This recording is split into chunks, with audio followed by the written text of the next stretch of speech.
Hi guys, welcome to my vlog cooking channel. ನಾನಿವತ್ತು chicken chops ಮಾಡ್ತಾಯಿದ್ದೀನಿ. ಯಾರ್ಯಾರು subscribe ಮಾಡಿಲ್ಲ ದಯವಿಟ್ಟು ಸಬ್ಸ್ಕ್ರೈಬ್ ಮಾಡ್ಕೊಳ್ಳಿ. ಲೈಕ್, ಶೇರ್, ಕಮೆಂಟ್ ಕೂಡ ಮಾಡಿ ಏನಾದ್ರು ಮಿಸ್ಟೇಕ್ ಇದ್ದರೆ. ನಾನಿಲ್ಲಿ ನೋಡಿ ಬೇಕಾಗಿರೋ ಐಟಮ್ಸ್ ತೊಗೊಂಡಿದ್ದೀನಿ.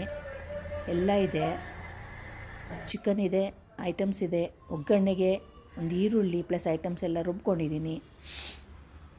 ಈಗ ಕುಕ್ಕರ್ಗೆ ನಾನು ಸಾಸಿವೆ ಎಣ್ಣೆ ಬಳಸ್ತೀನಿ. ಅಡುಗೆಗೆಲ್ಲ ಸಾಸಿವೆ ಎಣ್ಣೆನೇ. ಸ್ವಲ್ಪ ಕುಕ್ಕರ್ ಕಾದೋಗಿದೆ. ಈಗ ಈರುಳ್ಳಿ ಹಾಕಿ,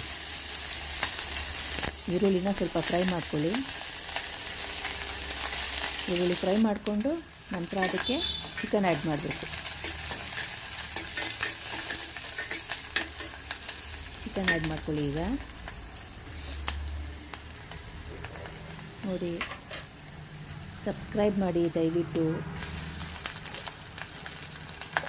ಚಿಕನ್ ಆ್ಯಡ್ ಮಾಡಿ. ಚಿಕನ್ ಯಾವುದು ಗೊತ್ತಾಯಿತು, ನೆನ್ನೆ ನಾನು ಬಿರಿಯಾನಿ ಮಾಡಿದ್ದೆ.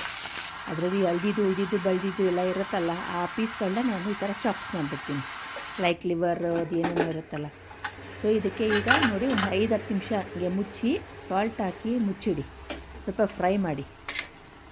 ಫ್ರೈ ಮಾಡಿಕೊಂಡು ನಂತರ ಇದಕ್ಕೆ ರುಬ್ಬಿರೋ ಮಸಾಲೆನ ಹಾಕಿಬಿಡಿ.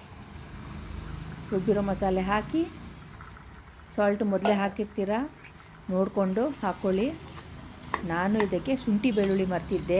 ಇದಕ್ಕೆ ಫೈನಲಲ್ಲಿ ಶುಂಠಿ ಬೆಳ್ಳುಳ್ಳಿ ಆ್ಯಡ್ ಮಾಡಿದ್ದೀನಿ, ಅದು ತೋರಿಸಿಲ್ಲ. ನೋಡಿ, ಚಿಕನ್ನು ಚಾಪ್ಸ್ ರೆಡಿ ಆಗಿದೆ. ವಾವ್, ಏನಿಲ್ಲ, ನೆಕ್ಸ್ಟು ಮುದ್ದೆ ಜೊತೆ ಬ್ಯಾಟಿಂಗ್ ಸೂಪರಾಗಿರುತ್ತೆ.